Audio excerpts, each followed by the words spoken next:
You're listening to the Let's Talk Marketing podcast hosted by me, Katya Allison.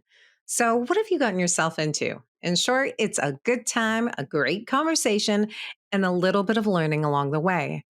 Through insightful interviews with top creators, entrepreneurs, and thought leaders, I explore the latest trends, techniques, and strategies in the world of marketing. I am here to offer you engaging and informative discussions to help you stay up to date on the latest trends and take your marketing skills to the next level. Now, I don't know about you, but I am ready to chat. Are you ready to listen?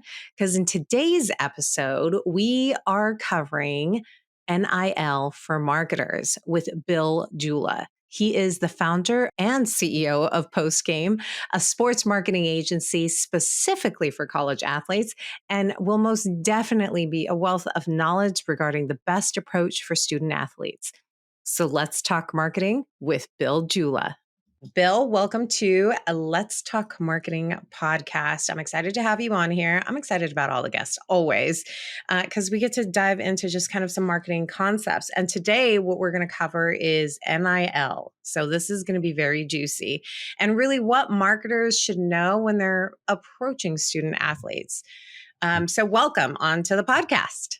Yeah, thanks, Kat. Appreciate you having us on or having me on and having me have the opportunity to talk about Postgame. Yeah, absolutely. I told you before we even started recording, like I got a lot of questions about Postgame, but I know that I want us to really have the marketers who are listening walk away with like those insights and those nuggets. But before we get to that, let's get to know you a little bit. I'd love to hear what your first role was, and conversely, what is your current role? Sure. So first role, like first marketing role, I guess is where we want to go with this. Yeah. I would say that the first official marketing role was working for the Tampa Bay Rays in Major League Baseball. Okay. Fresh out of my master's degree from University of Kentucky, where I was working in athletics, but not in a marketing capacity. Yeah. It was the third season in the history of the franchise. And I was kind of brought down to Tampa to try to mend fences, I guess, a little bit was part of the marketing role. The organization and the powers that be there, the ownership had, I guess they'd made some big missteps and mistakes with people in the community. I guess the owner at the time just, did things and said things, I think, that turned a lot of the business community off.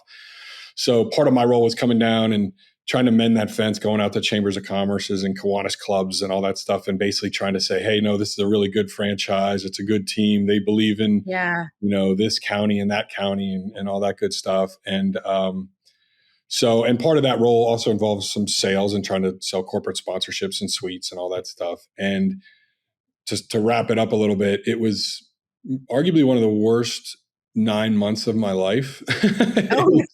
Oh, that is not what I expected you to say. Yeah, you would think, right? Like kind of the sales marketing role working for Major League Baseball would be amazing. And it was. I know. Out the Yeah. gate too, from a marketing role, I would think like there are a lot of people that would kill for that. Yeah, no, it was bad. The damage that was done in the community was really hard to overcome. The team itself was god awful. I think they finished the year 60 wins, 100 losses. They were out of the race from like week one. It was bad. So like to try to go sell something that was so broken was really difficult. And then, some of the people in upper management, I hate to dump on anybody who was 20 something years ago, but like they just didn't know what they were doing. So on a good note, it kind of gave me some opportunity to almost be an entrepreneur, because there was this opportunity to go out and try to create new ticket packages and new marketing strategies to try to work around all of this and see if I could figure out a way to do, to make things better. Very, very difficult when you're operating on an organization at that level, kind of in a broad way. But yeah, so it was a tough season. Didn't last long. I got out of there. And then kind of ever since then, I became an entrepreneur. And it has involved marketing, obviously, to some degree. It always has to as an entrepreneur, right? I mean, at that point, you're also selling, not just selling your product, you're selling yourself. It's someone's got to be able to believe in the entrepreneur and like that they have solid ideas and can execute.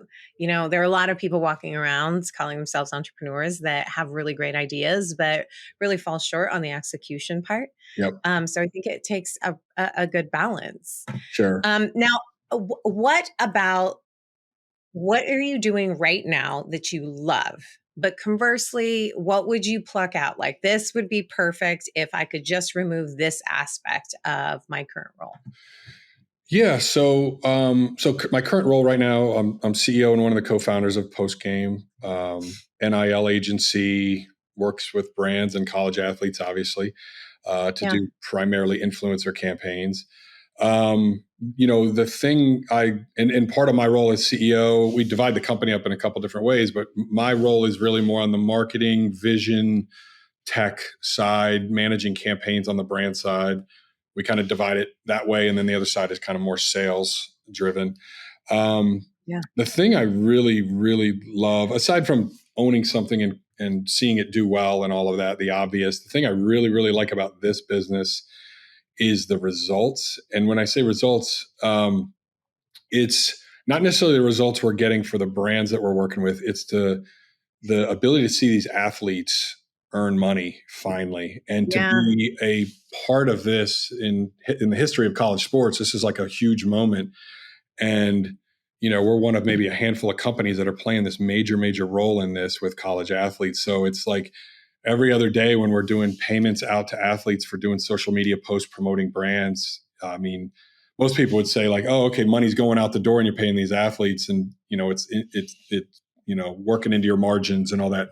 I look at it completely opposite. I'm like, Yeah. man, this college football player who a year ago or 2 years ago couldn't make a dime just made $1,000, just made $2,000, and that like has real meaning and an impact on a lot of their lives, because a lot It's of them come from backgrounds huge. where that Yeah. didn't exist, right? So um, Yeah.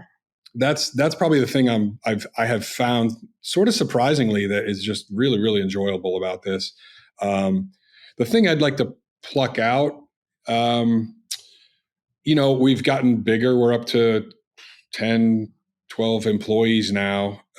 Sort of the logistics of all of that, of just managing more people, managing Yeah. payroll, managing legal and bookkeepers now. And like the first year and a half we were winging it and we were just bringing in money and we were like just hiring here and there.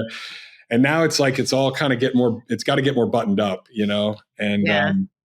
so just that kind of stuff, those tasks that like they don't get a lot of fanfare, like nobody sees you at 11 o'clock at night Yeah. or midnight doing that kind of work, so, but it's got to get done. And until we get so big that I can hire 20 people to do all this, a lot of that stuff still falls on me and my co-founders and stuff, but it's a good problem to have.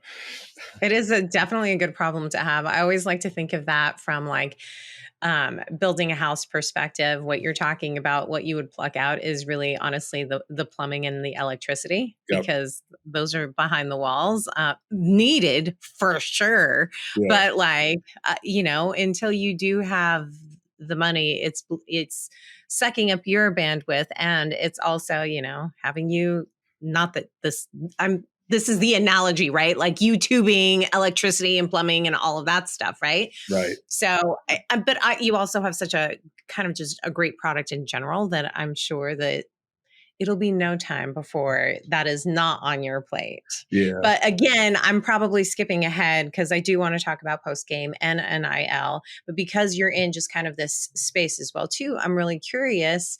What social networks do you go to for inspiration, education, and entertainment? I don't know if you're on social. For some guests, it's been podcasts. They're old school, like reading books, like audiobooks. It could be newsletters, but I think that we all kind of tend to gravitate towards a social network for one, if not all of these. So where do you go for inspiration?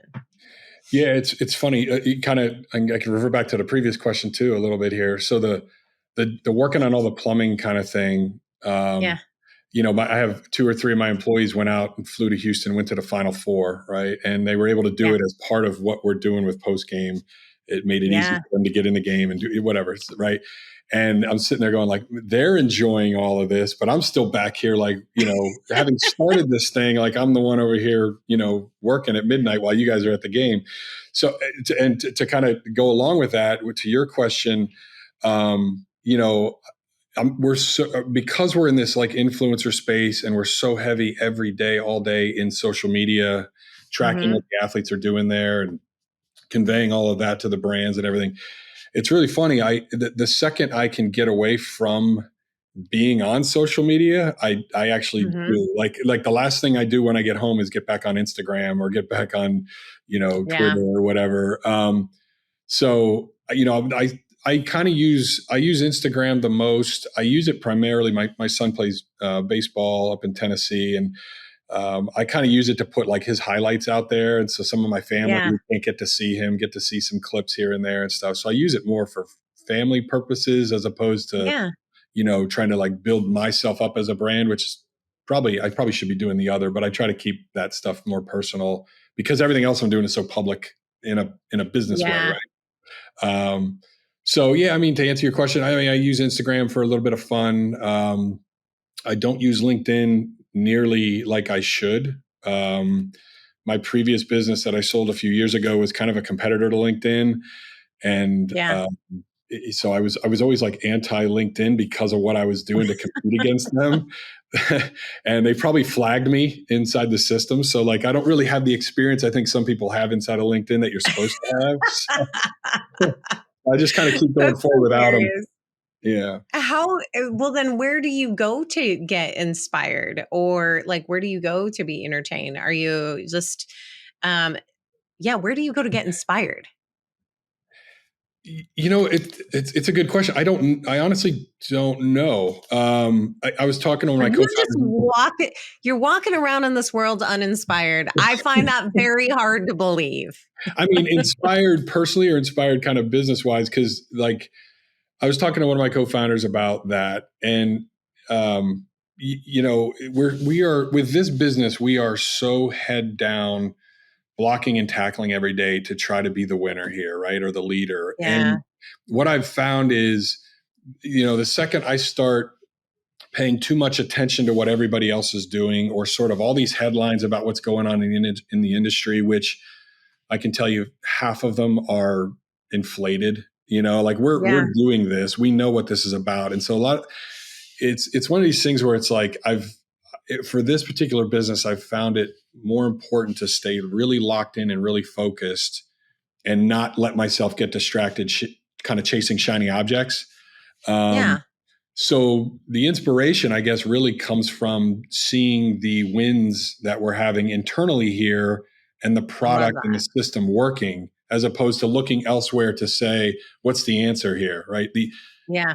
Maybe Yeah. it's a little arrogant, but I feel like we do have the answer and I see it working and I want to like stay the course, what a weird I can answer. appreciate that. No, no, no, no. I think that's also kind of why I just ask it as well too. I think, I know, I'm in marketing and my family thinks I'm on social media all day long, and I am, but not for posting, and if I am posting, there is an experiment behind it, right? So it's tough as a marketer, especially in a digital landscape, to turn that off. But I can appreciate the fact that you're still finding inspiration from the wins that you're getting, Yeah. and you're on social. So you're not necessarily using social for inspiration and education or entertainment, which I'm all for that as well too. So this is all to say, good answer, regardless of what you think. Yeah. Yeah. Um, Hopefully there's no right the, answer, because I guarantee that was the no, wrong. no, no, no. I'm genuinely curious. Like, where are people gravitating Yeah. now? How do you? Because we're both in this digital world, everything's changing so quickly, and I would imagine, especially with the NIL ruling, not honestly being that long ago, that so much has changed. Mhm. So how do you stay up to date on trends? Is there a newsletter that you go to? Is there a group? Do you just have alerts? How do you stay up to date on trends? Yeah, I would say like my primary source for that is Twitter. Twitter does a pretty good Okay, job, where there's interesting. some people that I'll follow that, when something's breaking as far as laws that are being passed in different states and stuff, there's plenty of people that I Yeah. follow that they'll put that stuff out there. And, we'll be like, oh, you know what? Alabama just passed a new law that lets this, the rules become a little looser for those athletes. Or the Yeah. state of Maryland's really locking down and not letting athletes do this with these brands, and, just different things like that. So I get a lot of that just honestly through Twitter. We hear about stuff too. Like we're obviously dealing with brands and athletes, but we'll have, through some of the brand partnerships we interact with some schools. And so we'll hear from like compliance people, Yeah. what they're looking for. So we just generally have a pretty good sense of what's going on in the industry. And, quite frankly, and we made a pretty good guess on this the day it got passed back in July of 2021, was that the rules, whatever rules were in place day one, we're going to start to just loosen, and I think that's Yeah. what everybody's seeing. And so we approached it that way, where everybody else was kind of really being buttoned up about everything, to the point that I think it could cripple and create paralysis in your business.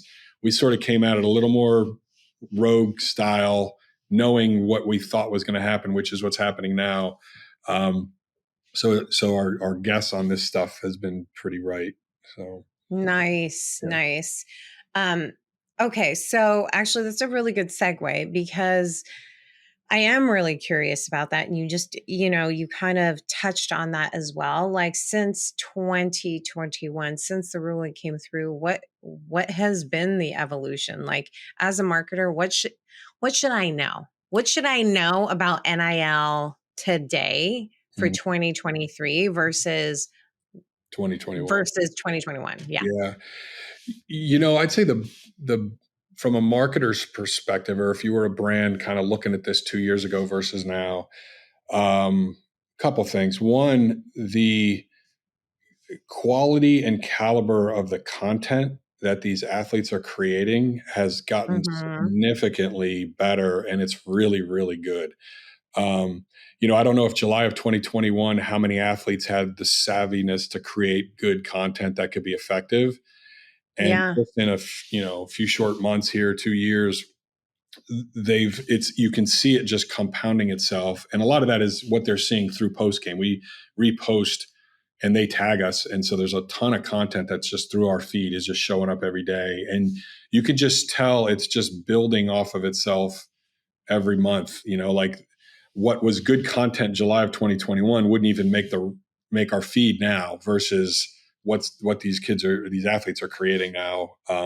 It's just getting better and better. They're understanding what brands are looking for. We're probably doing a better job of communicating how Yeah. they should be doing that, and how it should be more brand aligned, and all those things. So I think that's the first thing. I would tell a brand like, hey, these aren't purely amateurs anymore. They're getting really, really Yeah. good at this. The other thing is, and we've learned this, the engagement rates that they get far surpass the average person and the actually average or professional influencer. Um, Yeah. a lot of times you can spot an influencer a mile away, right? It's like, okay, Yeah. he's got 500,000 followers. They're promoting a product. We get what you're doing. And the engagement sometimes isn't very good on that. And the cost for a brand can be really, really high.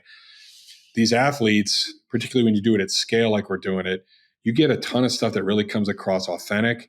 Their friends, fans, followers are truly interested in them because they are famous, right? As opposed to like an influencer that's a made up influencer, so to speak. These people have had fans since they were maybe in sixth, seventh, eighth grade that have been following them. So Yeah. what they do matters. So I'd tell brands that too. The engagement you're going to get out of them, and the ROI that the brands can get off of them is tremendous. Um, and then the last thing, and this is more post game related as opposed to maybe industry, but I think we are changing the industry a little bit. Is we approach this more at a scaled approach. So like we tell a brand, Okay. hey, instead of spending six figures on this one famous athlete to do one or two things, spend a fraction of that. Let's go get 1,000 athletes or 500 athletes, get you 2,000 pieces of content, get you way more views, get you way more clicks, potential sales.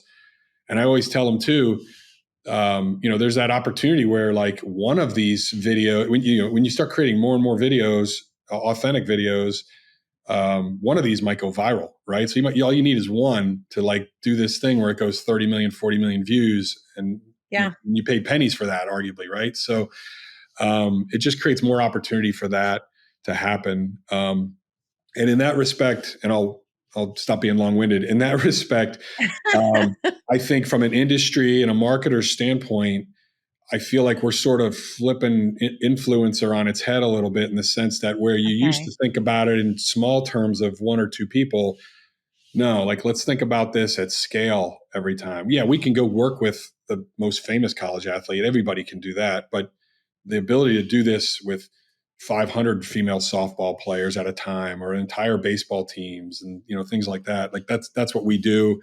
That's what we came into this industry knowing was going to be a chance to be a winner in this. And it's very difficult to do, which is why you don't see a lot of companies doing it or doing it successfully. So anyway, I'm being really long-winded. I'm sorry. No, listen, this is long form content, my friend. Yeah. So, I mean, like, I think if I can disseminate everything that you're saying, I heard through very top things as far as like what has really evolved or changed. Actually, let's say evolved, not necessarily changed. And one of that is that content is getting better from those students who are engaging with it. The second one, it seems that you're getting a higher engagement rate from these NIL athletes from a brand perspective. So brands should definitely be like on alert for that. And then lastly, what you're providing at Postgame is being able to scale. But I also heard you're being very strategic as well too.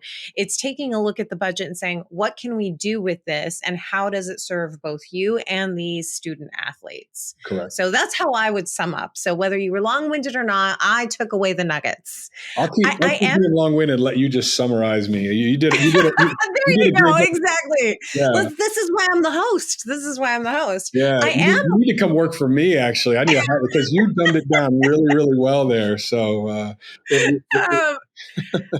am really interested, though, in understanding what a marketer should know when approaching a student athlete.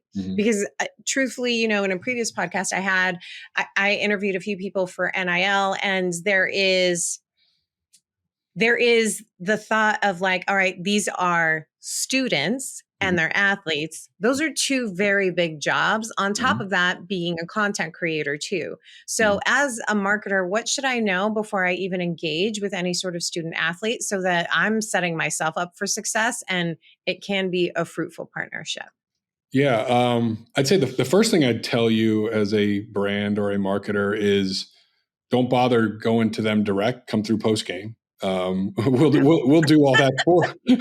That's not even a sales pitch. It's like that's what we do. We'll do this for you, right? And we take the load off of you trying to do that, because to your point about athletes being students and athletes and all the challenges involved in trying to work through their schedule, which starts at 5 a.m. oftentimes and goes to 11 p.m., right? Like, that's what we know, right? We know it really, really well. We know how to work around it and within it and everything. So I'm joking, but I'm not, right? Like, I would say, yeah, if you're going to work with one or two athletes, sure, agents can help you kind of work through that stuff too. But if you're going to try to do anything at any kind of scale, that's where we come in.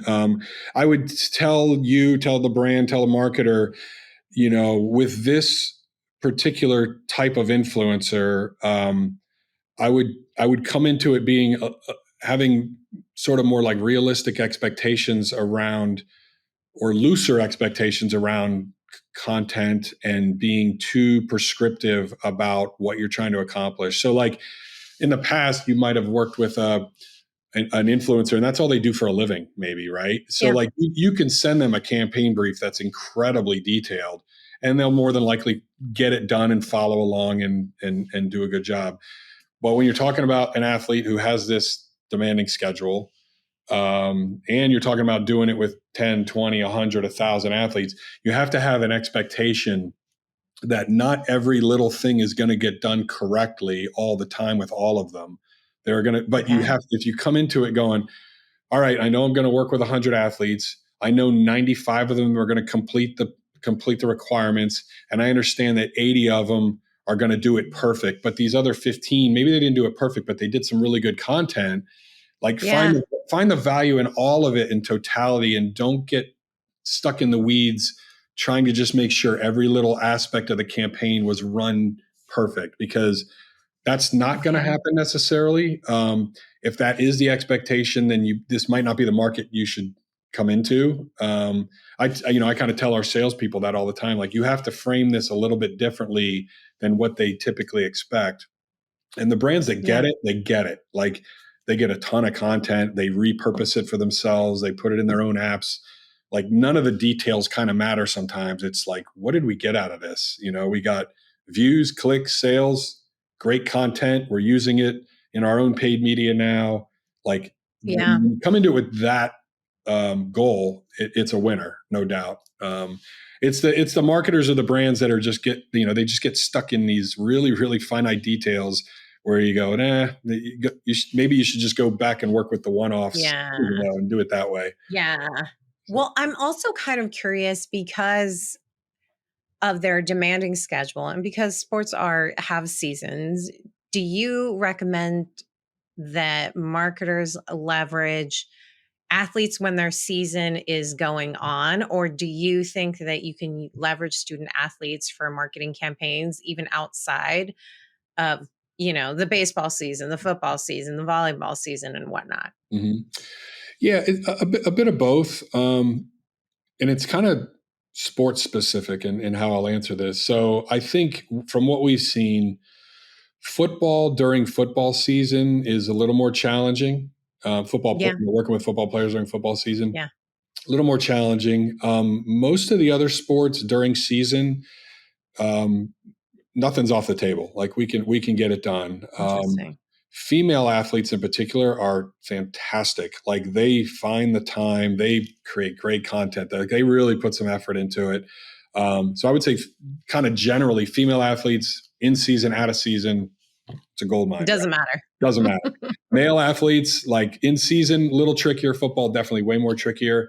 That being said, though, and we've just discovered this kind of recently, is like, being as a brand, sort of, and this comes back to Postgame and strategizing a little bit with them, is being prepared to take advantage of big moments that can happen during a season, and being Yeah. able to react quickly. And I'll give you an example. There's a kid in the Final Four recently that Lamont Butler hit that big shot for San Diego State. Hit it at the buzzer, and we were already working with Urban Outfitters, and we had our guys in Houston at the Final Four, and we immediately got in contact with his representative. And that night after the shot, we had him in the hotel lobby wearing Urban Outfitters gear and cutting Yeah. a promo.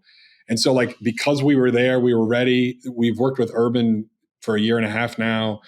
Like, we were able to call them up and say, you want to make this happen? And they're real easy for us to work with. Like, we made it all happen. So, I say, on the one hand, yeah, not in season sometimes is easier, but if you're ready and you got the right client and the right athlete, like, you can do some really cool stuff as long as you're prepared to do it. They'll always find Yeah. some time, right? If the dollar amount's Yeah. right, they'll carve out 20 minutes to go in the lobby and do something. Well, I mean, they have to get dressed and eventually they're going to have to leave. So, like, Yeah. I feel like it's a match made in heaven for sure. Yes. Now, what are there types of partnerships that student athletes kind of gravitate towards? And what I mean by that is, are they more prone to one-offs, or are you looking to pair them up with a brand from a longer term partnerships, let's say 3-6 months? Like, what works well, or is there anything that, like, is, this is the kind of the sweet spot when working with these collegiate athletes? Like, Yeah. is there a sweet spot when it comes to the partnerships? Yeah. So, to answer your question, I'd say, like, all of them would love to have, like, long-term partnerships with big brands. Yeah. I mean, so I think they all come into it probably with that mindset. The reality of it is, for most of them, and a lot of that's determined by the brand, obviously, but for a lot of them, Yeah. every one of these campaigns, they jump in with us, whether it's a short-term 1 month thing or 2 to 3 months or whatever. And we kind of describe this to them this way, is that, like, and they're athletes, so they get this, is to view it like a tryout. Like your first time doing a Mhm. campaign with a brand is an opportunity for you to really crush it and get their attention. It's not so much about like how many dollars you're going to make this time around. Like, yeah, we want to get you as high as we can, but there's a bigger picture here, right? Yeah, you're going to make a couple $100, but if you do a really good job, the brand is looking, right? And so that longer term stuff typically happens on the brand side when they do see an athlete that really creates some good content that is perfectly in line with what they're looking for. And that's what we end up seeing happen. It's like a lot of these one-offs, or they'll say to, hey, post game, let's do another campaign. Can you include those 3 athletes in this one again? Let's see them do Yeah. something else. And then it's like one of them just knocks it out of the park again. And they go, okay, can we talk to them now and do something more longer term? So it kind of works more from the brand side, but it's up to the Yeah. athlete to produce some good stuff. The other thing we tell these athletes too is just because you're, the star quarterback at Auburn or wherever, right? Like, yeah, in Auburn, Alabama, and other places, you're famous. But at the end of the day, to the brand, you're one of 1,000 out there that have the same type of, accolades. And at the end of the day, they're like, well, can he or she create really good content? Do they have high engagement? And did they move the needle for us in some way with their fans and their followers? Yeah. You could win the Heisman Trophy, but if you can't get those things done for a brand, they may not even consider Yeah. you. So it's a bit of a numbers game in that regard. Okay, so there is no sweet spot, but the consistency of churning out good content or meeting metrics or objectives that the brands are coming to the table with is going to be really key for like ultimately the success for the brand and the athlete. You said something about tryouts, which I love because I cannot remember what article I read. Maybe it was the Sarah V article about how you guys helped Sarah V with athletes as well. But that you guys have and I don't know if you still have this, kind of a tryout yourself where athletes are meant to post for post game first so Mhm. that you can also use that information when you're speaking with brands as well. Like, hey, this is the type of content that they do. This is what the impressions, engagement, looks like. Do you guys still implement that as part of like I don't know if it's quote unquote onboarding of like new athletes? Mhm. Yeah. So, yes, yeah. At different time periods throughout the year, we'll be running those campaigns. I love it. It's kind of a way we're almost like eating our own dog food to some degree, right? So like we're Yeah. also pitching to brands, hey, these athletes work to help grow your brand and your visibility. Well, we like that's us too, right? So Yeah, yeah, yeah. we're like, hey, athlete, let's send you a T-shirt. Go do something with it. Get 10,000 views. That's benefiting you, athlete, because you get an opportunity to Yeah, prove yourself. But it's also helping Postgame just continue to get the word out to all of the athletes and schools and brands and all that. So that yeah. has worked really well for all reasons. We've had some athletes. So one of our big partners is Adidas. We run a whole ambassador program for them for all of their athletes at all their schools. And early on in this thing, we had a track athlete at Rutgers, right around the time that we signed this deal with Adidas, and he had done a T-shirt campaign with us where we literally just sent him like a $10 post game T-shirt, and he created Mhm. incredible content. Didn't have like an impressive following, like 3,000 followers or something, Yeah, but he created great content. We signed this deal with Adidas. Rutgers is an Adidas school. They immediately say, who do you know that at these schools that can create good content? We throw him up on the list. They're like, yeah, we like that. Let's go. He has been, I think, in every one of these sponsored content, paid content campaigns we've run for Adidas outside of the affiliate program we run. Um, I think he's been selected for every one. So it's like what started out as a free $10 T-shirt test yeah, tryout has made him thousands of dollars now, through multiple campaigns, and we've now included him in campaigns with other brands that we're working with because he's just done a good job. So he's one example. There's now like 50 of those where it's like, yeah, that person or that athlete did a great job with this T-shirt or this hoodie we sent him. They're on the radar now, and the program that we put in place is great for another reason is like we have tens of thousands of athletes in the system. There's never enough brand opportunities for all of them to benefit. So this gives, hundreds or thousands of them at a time an opportunity to do something, make some money. If they do a good job, not only will they get on our radar, but like we'll bonus them, like, Yeah. hey, you wore the hoodie, you did this, you got 50,000 views. We're going to reuse that content if you let us on our side. Can we pay you? Right. And we'll just start throwing money out Yeah. at the athletes because they just did a great job. And again, more importantly, they got on the radar now and they've elevated Yeah. themselves ahead of the other 20,000 that are below them who haven't done it, that we know nothing about. Yeah.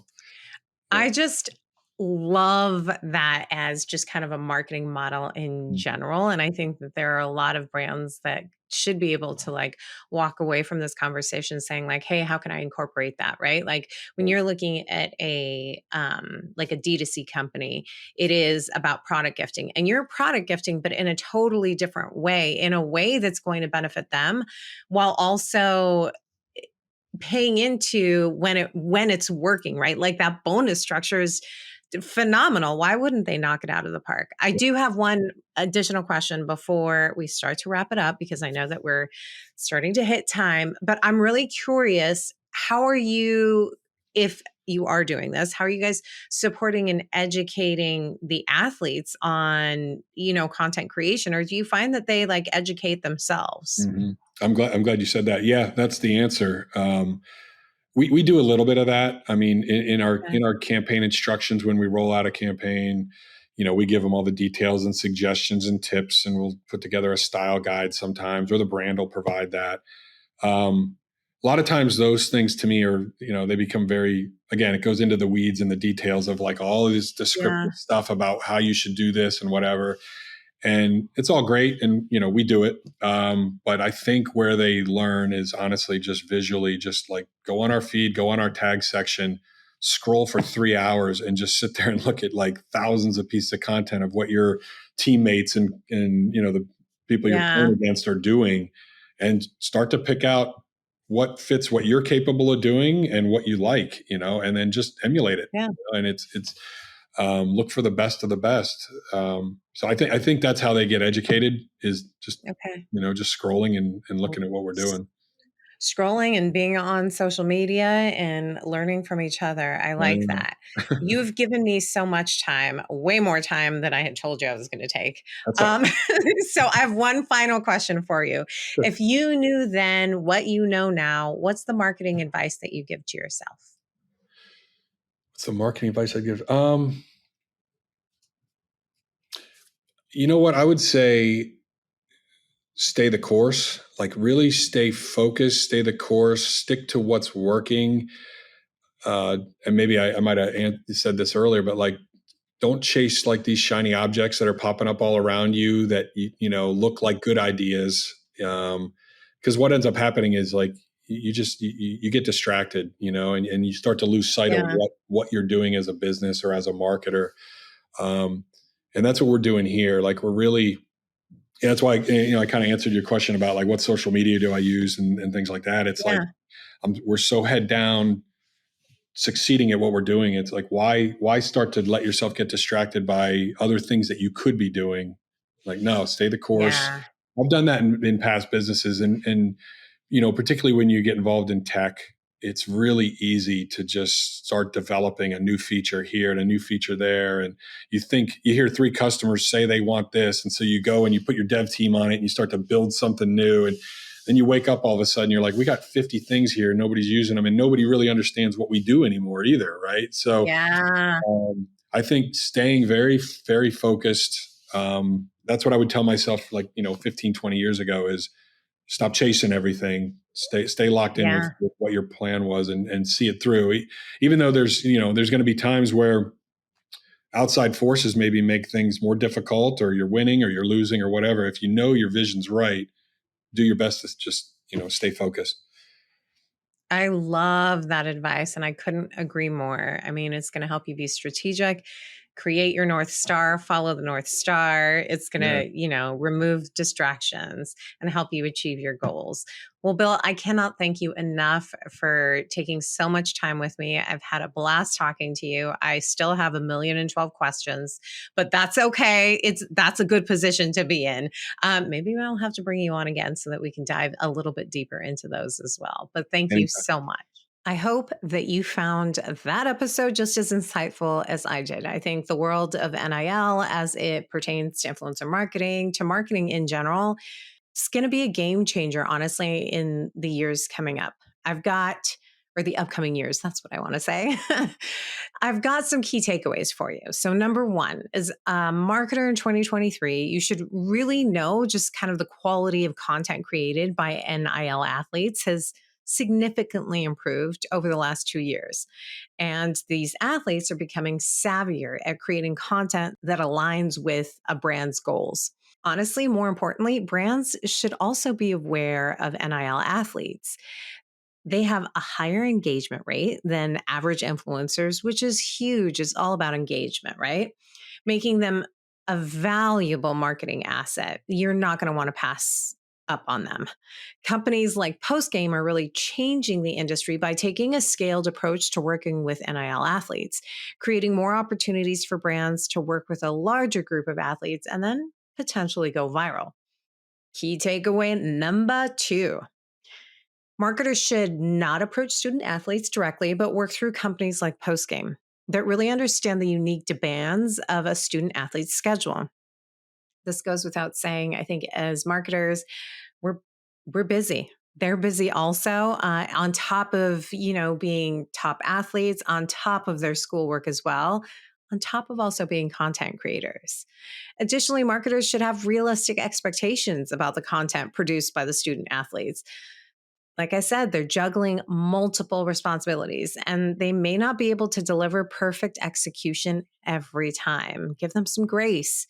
You should also consider leveraging student athletes for marketing campaigns, both during and outside of their sports season, depending on the sport and the individual athlete, of course. Key takeaway number three. For student athletes, long term partnerships with big brands are what they're looking for. But most campaigns start as short term partnerships. Athletes need to create good content, have high engagement, and meet metrics to attract brands for those longer term partnerships. It's a numbers game. And even if an athlete has accolades, they need to prove themselves through their content. Athletes go through tryouts where they post content after games to help the agency evaluate their performance and pitch them to brands. It's such a great strategy on the post game side. The agency also uses this data to really show the brands the kind of content that the athlete can produce. So it's a great way to market post game. It's a great way to market your NIL athletes.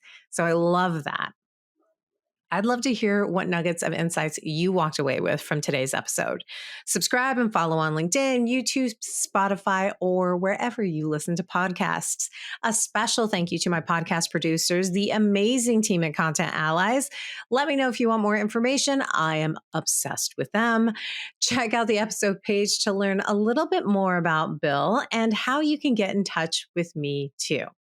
Thank you so much for spending time with me today. Until next time, may the conversation flow, the laughter linger, and the outlook remain optimistic but grounded in reality. This is Katya signing off.